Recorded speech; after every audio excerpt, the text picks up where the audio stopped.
Welcome back to episode 5 of my Westeroscraft series, where I explore the world of A Game of Thrones by George R.R. Martin, rebuilt in Minecraft. This is episode 5, and we'll be reading chapter 5 from the book, Edded. In this exploration, we will look at Winterfell, and when we've exhausted that, we will go further. Chapter 5, Edded. The visitors poured through the castle gates in a river of gold and silver and polished steel, 300 strong, the pride of bannermen and knights, of sworn swords and free riders. Over their heads a dozen golden banners whipped back and forth in the northern wind, emblazoned with the crowned stag of Baratheon. Ned knew many of the riders. There came Sir Jaime Lannister, with hair as bright as beaten gold, and there Sandor Clegane with his horrible burned face. The tall boy beside him could only be the crown prince, and that stunted little man behind them was surely the imp Tyrion Lannister. Yet the huge man at the head of the column, flanked by 2 knights in the snow-white cloaks of the King's Guard, seemed almost a stranger to Ned, until he vaulted off the back of his warhorse with a familiar roar and crushed him in a bone-crunching hug. Ned, but it's good to see that frozen face of yours. The king looked him over, top to bottom, and laughed. You have not changed at all. Would that Ned had been able to stay the same. 15 years passed, when they had ridden forth to win a throne. The Lord of Storm's End had been clean-shaven, clear-eyed, and muscled like a maiden's fantasy. 6.5 feet tall, he towered over lesser men, and when he donned his armor and the great antlered helm of his house, he became a veritable giant. He'd had a giant's strength too. His weapon of choice was a spiked iron warhammer that Ned could scarcely lift. In those days, the smell of leather and blood clung to him like perfume. Now it was perfume that clung to him like perfume, and he had a girth to match his height. Ned had last seen the king 9 years before Balon Greyjoy's rebellion, when the stag and the dire wolf had joined to end the pretensions of the self-proclaimed king of the Iron Islands. Since the night, they had stood side by side in Greyjoy's fallen stronghold, where Robert had accepted the Lord Rebel's surrender and Ned has taken his son Theon as hostage and ward. The king had gained at least 8 stone. A beard as coarse and black as iron wire covered his jaw to hide his double chin and the sag of the royal jowls, but nothing could hide his stomach or the dark circles under his eyes. Yet Robert was Ned's king now, and not just a friend, so he said only, "Your Grace, Winterfell is yours." By then the others were dismounting as well, and grooms were coming forward with their mounts. Robert's queen, Cersei Lannister, entered on foot with her younger children. The wheelhouse in which they had ridden, a huge double-decked carriage of oiled oak and gilded metal, pulled by 40 heavy draft horses, was too wide to pass through the castle gate. Ned knelt in the snow to kiss the queen's ring, while Robert embraced Catelyn like a long-lost sister. Then the children had been brought forward, introduced, and approved of by both sides. No sooner had these formalities of greeting been completed than the king said to his host, "Take me down to your crypt, Edded. I would pay my respects." Ned loved him for that, for remembering her still after all these years. He called for a lantern. No other words were needed. The queen had begun to protest. They had been riding since dawn. Everyone was tired and cold. Surely they should refresh themselves first. The dead would wait. She had said no more than that. Robert had looked at her, and her twin brother Jaime had taken her quietly by the arm, and she said no more. They went down to the crypt together. Ned and his king he scarcely recognized. The winding stone steps were narrow. Ned went first with the lantern.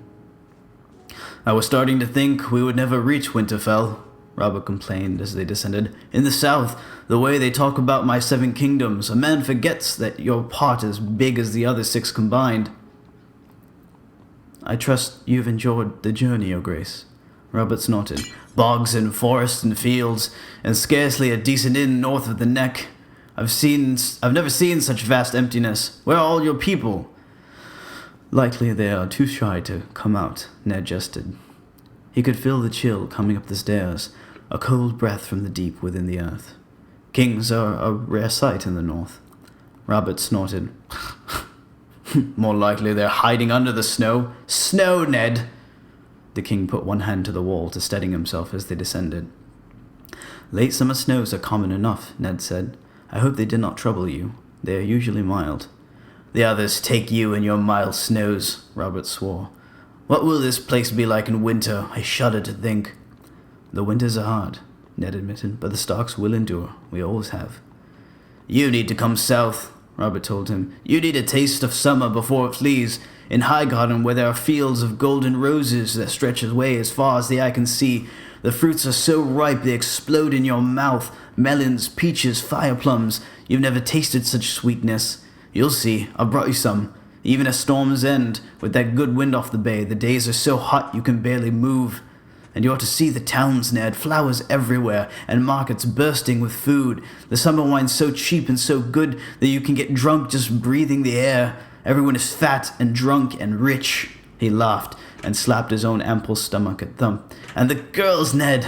he exclaimed, his eyes sparkling. "I swear, women lose all modesty in the heat. They swim naked in the river right beneath the castle. Even in the streets, it's too damn hot for wool or fur, so they go around these short gowns. Silk if they have the silver, and cotton if not, but it's all the same when they start sweating and the cloth sticks to their skin. They might as well be naked." The king laughed happily. Robert Baratheon had always been a man of huge appetites, a man who knew how to take his pleasures. That was not a charge anyone could lay at the door of Eddard Stark. Yet Ned could not help but notice that those pleasures were taking a toll on the king.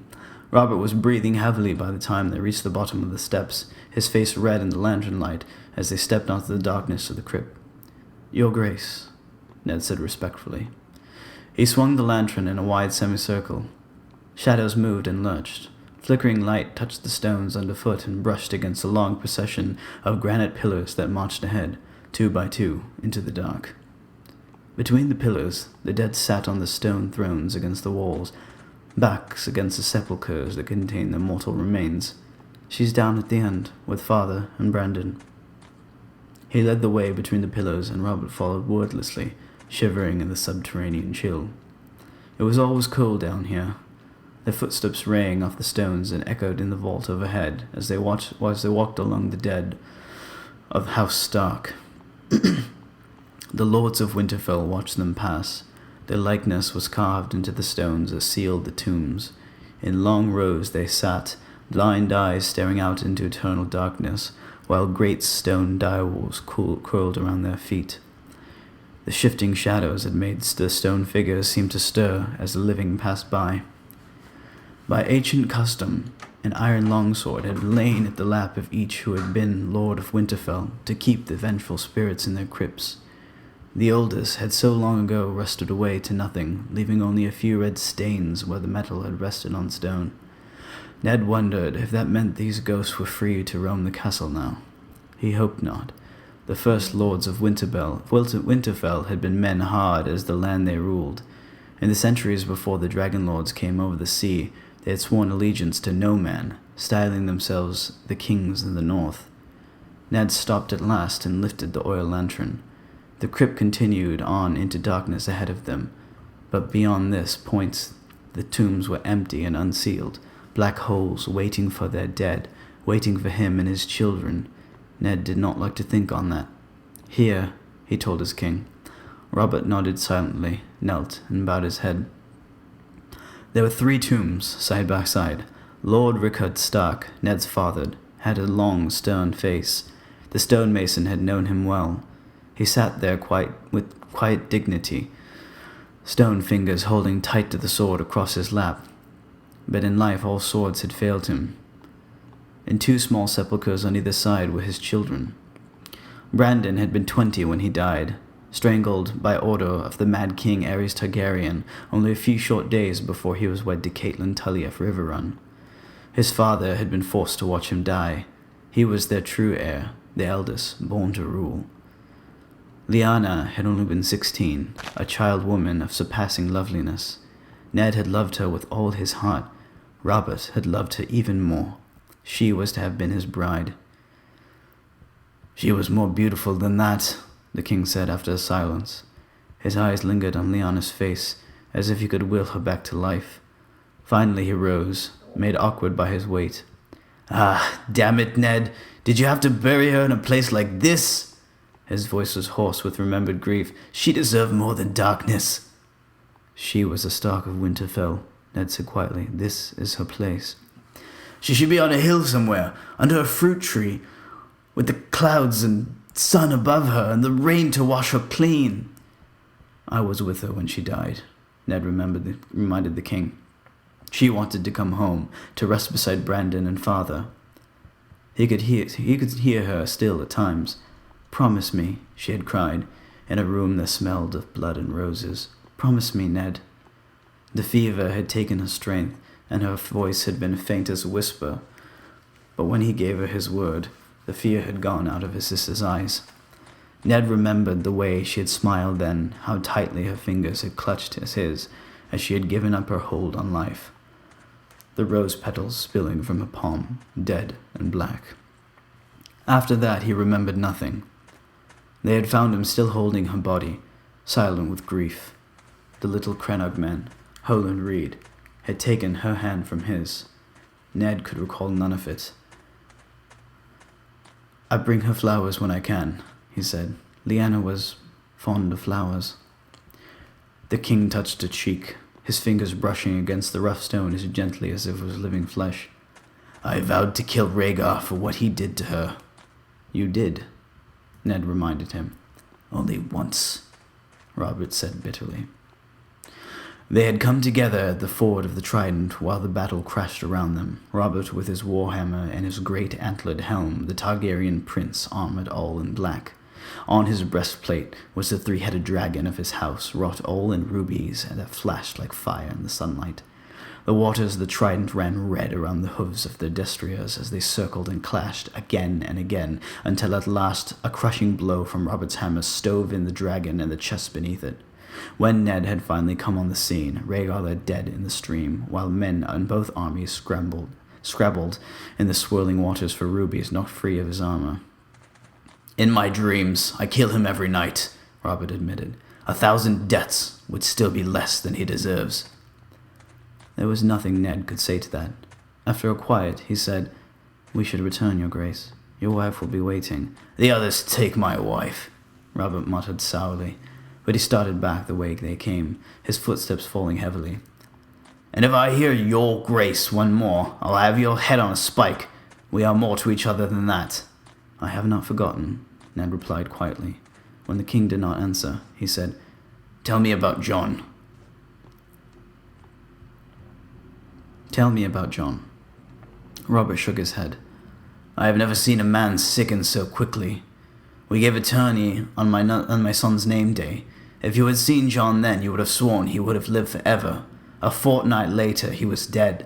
The sickness was like a fire in his gut. It burned right through him." He paused beside a pillar before the tomb of a long-dead Stark. "I loved that old man." "We both did." Ned paused a moment. "Catelyn fears for his sister. How does Lyssa bear her grief?" Robert's mouth gave a bitter twist. "Not well, in truth," he admitted. "I think losing Jon has driven the woman mad, Ned. She has taken the boy back to the Eyrie, against my wishes. I had hoped to foster him with Tywin Lannister at Castle Rock. Jon had no brothers, no other sons. Was I supposed to leave him to be raised by women?" Ned would no sooner entrust a child to a pit viper than to Lord Tywin, but he left his doubts unspoken. Some old wounds never truly heal, and bleed again at the slightest word. "The wife has lost a husband," he said carefully. "Perhaps the mother feared to lose the son. The boy is very young." "6, and sickly. The Lord of the Eyrie gods have mercy," the king swore. "Lord Tywin has never taken a ward before. Lyssa ought to have been honored. The Lannisters are a great and noble house. She refused to even hear of it. Then she left in the dead of night, without so much as a by your leave. Cersei was furious." He sighed deeply. The boy is my namesake. Did you know that? Robert Aaron. I am sworn to protect him. How can I do that if his mother steals him away?" "I will take him as a ward if you wish," Ned said. "Licia should consent to that. She and Catelyn were close as girls, and she would be welcome here as well." "A generous offer, my friend," the king said, "but too late. Lord Tywin has already given his consent. Fostering that boy elsewhere would be a grievous affront to him." "I have more concern for my nephew's welfare than I do for Lannister pride," Ned declared. "That is because you do not sleep with the Lannister," Robert laughed, the sound rattling among the tombs and bouncing from the vaulted ceiling. His smile was a flash of white teeth in the thicket of a huge black beard. "Ah, Ned," he said, "you are still too serious." He put a massive arm around Ned's shoulders. "I had planned to wait a few days to speak to you, but I see now there's no need for it. Come, walk with me." They started back down between the pillars. Blind stone eyes seemed to follow them as they passed. The king kept his arm around Ned's shoulders. "You must have wondered why I finally came north to Winterfell after so long." Ned had his suspicions, but he did not give them voice. "For the joy of my company, surely," he said lightly. "And there is the wall. You need to see it, your grace, to walk along its battlements and talk to those who man it. The Night's Watch is a shadow of it once was. Benjen says—" "No doubt I will hear what your brother says soon enough," Robert said. "The wall has stood for, 8,000 years? It can keep for a few days more. I have more pressing concerns. These are difficult times. I need good men about me. Men like Jon Arryn. He served as Lord of the Eyrie, as Warden of the East, as Hand of the King. He will not be easy to replace." "His son," Ned began. "His son will succeed to the Eyrie and all its incomes," Robert said brusquely. "No more." That took Ned by surprise. He stopped, startled, and turned to look at his king. The words came unbidden. "The Aarons have always been Wardens of the East. The title goes with the domain." "Perhaps when he comes of age, the honor can be restored to him," Robert said. "I have this year to think of, and next. A 6-year-old boy is no war leader, Ned." "In peace, the title is only an honor. Let the boy keep it, for his father's sake, if not for his own. Surely you owe Jon that much for his service." The king was not pleased. He took his arm from around Ned's shoulders. "Jon's service was the duty he owed his liege lord. I am not ungrateful, Ned. You of all men should know that. But the son is not the father. A mere boy cannot hold the East." Then his tone softened. "Enough of this. There is more important offices to discuss, and I could not argue with you, and I would not argue with you." Robert grasped Ned by the elbow. "I have need of you, Ned." "I am yours to command, your grace, always." They were words he had to say, and so he said them, apprehensive of what might come next. Robert scarcely seemed to hear him. "Those years spent in the Eyrie, gods, those were good years. I wanted you at my side again, Ned. I want you down in King's Landing, not up here at the end of the world, where you are no damned use to anybody." Robert looked off into the darkness, for a moment as melancholy as dark. "I swear to you, sitting on a throne is 1,000 times harder than winning one.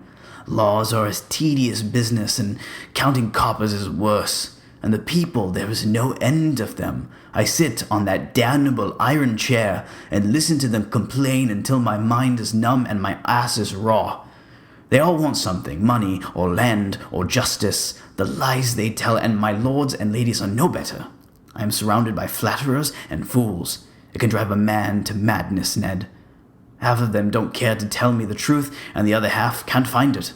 There are nights I wish I had lost the trident. Ah, no, not truly, but—" "I understand," Ned said softly. Robert looked at him. "I think you do. If so, you are the only one, my old friend." He smiled. "Lord Eddard Stark, I would name you the Hand of the King." Ned dropped to one knee. The offer did not surprise him.